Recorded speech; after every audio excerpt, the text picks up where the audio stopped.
They would run their fingers up each vertebrae on my spine, and to my child's mind they were counting them. Alien abductees of Reddit or people who have claimed to see a UFO. What's your story?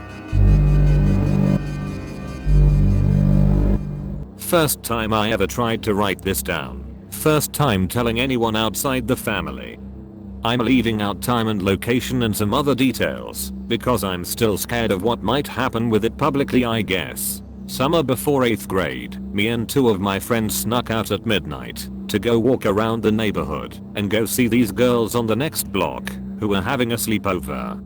We turn a corner in our neighborhood and there's this huge black blimp shaped thing in the sky, like the pictures of the Hindenburg, but bigger than that and as close if not closer. Completely silent and the size of at least 4 to 5 football fields across, no exaggeration, even though I was young. We stare at it entranced, asking each other over and over again if we see it, which we all agree that we do, standing there, frozen in one place. It's like black polished gunmetal, no lights, no sound, no anything. It's just hovering there.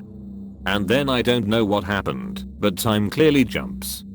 Next thing I remember is the craft slash ship slash government experiment slash whatever the hell it is has gone, and there's a tiny glowing white barbell thing in the sky, seemingly slowly falling to earth with wisps of smoke coming off it. Then 2 brand new black trucks with silver gearboxes on the back, like F-150s or S-10s, but nicer, came speeding down the street, going about 70 in a residential 25 miles per hour neighborhood. Then after that I remember walking home to one of my friend's houses and going to bed. At that point it was like 5 or 6 AM and the sun was coming up. We all made a promise to tell my dad in the morning because he worked for the city, but we never did. I don't know what happened later in life to one of my friends who was there, but the other was my best friend, and we sort of made an unspoken pact never to talk about it. Don't know how or why we did that. We all grew up, and I sort of lost touch with him too. We did reconnect over Facebook and such over the years, but it was like there was something between us neither of us wanted to touch or talk about. Looking back on it now, there's no way we could have been the only ones to see it. It wasn't that late at night, and it was over a heavily populated suburb of a major city. The idea of this has always scared me more than any sort of possible abduction scenario. That there were others, and we are all voluntarily suffering a sort of collective amnesia, except in how we are not. I've thought about hypnosis, but that scares me too, plus I'm not sure if I'd trust the results. I was just a kid then, and I'm not sure if I could trust the hypnotist. What I do know, again, is that there's no way it was just the 3 of us who saw it. We are talking a huge thing hovering in the sky directly above hundreds of houses just after midnight on a summer weekend night. But nothing on the news, nothing in the paper, nothing on TV, no word spoken about it again ever by anyone. So my dad was in his teens, and weird UFO stuff has been happening his whole life at this point. He's out in his driveway for whatever reason, doing whatever people do when they live in a woodsy rural area. His parents aren't home, they're out shopping slash at work slash whatever. Suddenly, this big black car pulls into his driveway. Tinted windows, completely black. My dad just kind of watches it pull in, not sure what to think. So this strange black car pulls into my dad's driveway. It's making no noise at all, which my dad noticed right away. The door opens, and out steps a super tall, fair-faced white man. He has blonde hair, an extremely well-tailored black suit, and black sunglasses on. Right away, my dad could see there was something off about him. He looks too perfect. Flawless skin, a childlike smile, and very overdressed for a hot summer day. He looks distinctly out of place. The man walks up to my dad and asks for his name. My dad, around 15 at the time, asks him why he wants to know. The man smiles and explains that he just wants to ask him a few questions and he means no harm. Bemused, my dad agrees, but he's still wary of this strange man. First, the tall white dude asks my dad if he lives here. My dad says yes and asks why he wants to know. The man has a completely relaxed, non-confrontational tone and seems almost giddy, like he was really excited to be having this conversation. His childish overzealous grin hadn't faded in the least. He asks my dad if he had seen, felt, or heard anything that he felt was outside of the ordinary. My dad said sometimes, and again asked why he wanted to know. The man just kept grinning, and by now my dad was feeling pretty uncomfortable. He had never seen this guy before in his life. He didn't appear to be any kind of government agent. His behavior was far too unusual. Suddenly, the man's demeanor completely changes. His grin disappears, and he looks worried. Without so much as a goodbye, he opens his car door, gets inside and drives away, still making no noise at all. A couple minutes later, my dad's parents come back from shopping. Now for the really weird part. My mom saw the same exact dude 30 freaking years later. She was in a bookstore looking to buy something. Don't know the details really, when she turned around and noticed this tall, fair looking blonde guy in a black suit sitting at a table in the cafe, 30 feet or so from my mom. He was reading a newspaper. Sitting across from him was another dude, dressed exactly the same as the blonde one. They still looked strangely out of place, somehow too perfect, too clean. Now, my mom had heard this story from my dad before, and she actually recognized my dad's description of this man. He definitely stood out. So she's kind of taken aback, trying to figure out if it's actually the man my dad had seen all those years ago. The blonde guy notices my mom looking at him. Again, his demeanor completely changes. He stands up, turns around, and quickly walks out of the bookstore with the second guy right behind him. 1997 Colorado Springs, Colorado. I was 8 years old, playing in the sand volleyball court at the park down the street from my house. I was engrossed in my activity, burying my collection of Happy Meal toys in the sand, and then digging them back out. Repeat. I was looking down, but decided suddenly that I needed to look up, because the world around me had lost all sound. There was no longer any ambient noise. No traffic noise from the busy streets just a block over. No more dogs barking. No more birds chirping. I looked at the street that bordered the park, and that is when I saw it. It looked like a stealth bomber turned sideways, nose leading, one wing down toward the road and the other pointed up at the sky.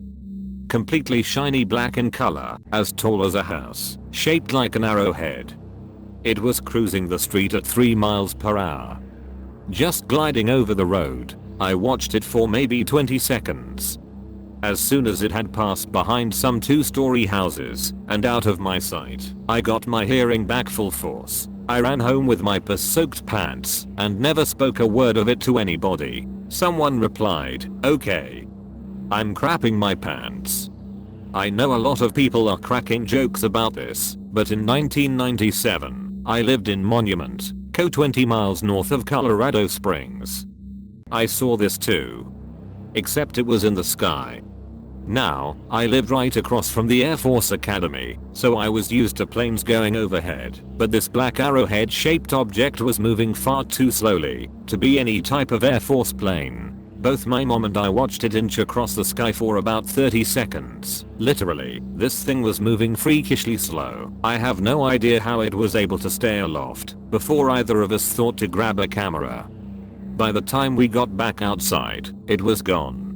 To this day, the memory still brings chills. I was driving back home to Los Angeles with a friend of mine after visiting family near Phoenix, Arizona. We were headed west on Highway 58 just out of Boren, California en route to Mojave to catch the 14.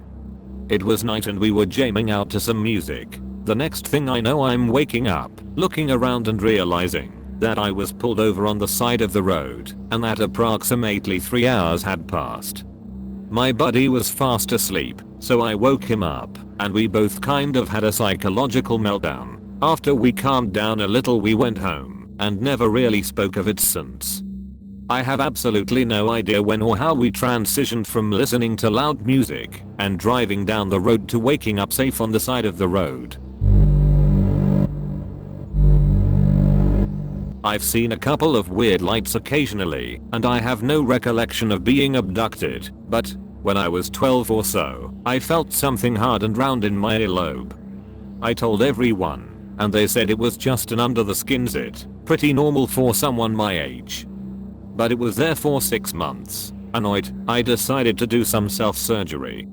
I could feel it very near the surface, and poked a hole in my ear with a sterilized needle. Blood, freaking everywhere. I could feel this thing and I squeezed up, towards the hole I just pierced. Out pops this tiny metal ball. Maybe half the size of a BB. It was black metal, completely spherical, with an indentation around the center, and teeny tiny golf ball-like indentations. As I was rolling it around in my blood-covered pictures, it slipped, spun around the sink a couple of times, and fell down the drain. At 12, I had no idea what the hell to do with it, and my parents didn't believe a word I said and told me to just put some tea tree oil on my zits next time. I have never had anything like it since. Well, here goes. I guess I would consider myself an abductee. As a child I had experiences of being abducted. I would lie awake in my bed all night in a state of hypervigilance, trying to observe the bedroom door, closet door, windows, and walls around me all at once, until I exhausted myself to sleep. I have various memories of the little grey aliens grabbing me by the wrist, to lead me around places outside of my bedroom, wherever they took me, nothing resembling a ship or anything, just a plain room. Counting my spine, they would run their fingers up each vertebrae on my back, and to my child's mind they were counting them, entering my room through the walls and so on. I'm terribly afraid of needles, and I'm always worried that the nurse is going to touch the bone of my arm with the needle. The small grey ones are about as tall as toddlers, 3 feet I suppose, classic grey. Large heads, big insect eyes. Their torso and limbs are very slender, and you have difficulty figuring out how they stand and walk upright carrying that large head. Their fingers are very long, and the long fingers and the eyes are the creepiest things about them. Being with them is like being in the same room as a very creepy doll or mannequin, except they move around and are alive. They have a very disturbing vibe about them. Their skin is grey and seems not to be flesh. It looks like it's made out of construction putty or something like that. They have no wrinkles and no musculature. Their skin doesn't wrinkle when they move, and you can't see muscles flexing or anything like that. They don't seem to have a personality or will. They are just like drones or something. I imagine that they probably stand in a closet when they are not working. But they still seem to be organic. They are not machines or robots. That skin and those eyes are their real skin and eyes, not a spacesuit or a helmet. I also have memories of a big grey alien, perhaps 6 feet tall, who I would be brought to after the little guys were done with me. She definitely had a personality and a sense of presence about her. Her skin seemed to have more features. She wasn't just putty like the little guys. I don't know how I thought she was female, but perhaps her features were more slender. She would look into my eyes with her large eyes and she could see all of my thoughts. I could sense her in my head. She would say things to me, clearly as an attempt to get me to believe them or buy into them. I could recognize them as not being my thoughts, but she didn't seem to care. Trying to push against her will is like pushing a car in neutral. When it's coming down an incline, the car pushes you instead. Having her in my mind is a very disempowering experience, and I would almost liken it to rape, but I don't know what rape really is like, and I imagine it's way worse. But I'm trying to give you an idea of what it's like. It's not cool or fun at all.